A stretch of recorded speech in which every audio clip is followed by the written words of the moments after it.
আসসালামু আলাইকুম। এটা হচ্ছে আমাদের আম গাছ। আমাদের আম গাছে অনেক আম ধরেছে। এই যে আমগুলো দেখুন কত সুন্দর সুন্দর।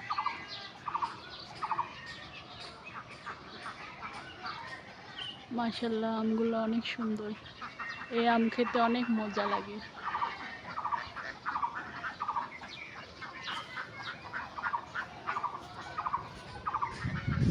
পুরা গাছ ভরা আম ধরেছে, কিন্তু এই আমগুলা পেকে গেলে পোকা হয়ে যায়।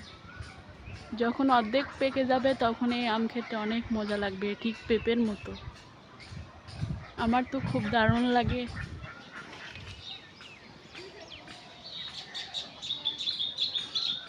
তোমরা খাইতে চাইলে অবশ্যই আমাকে কমেন্ট করে জানাবা।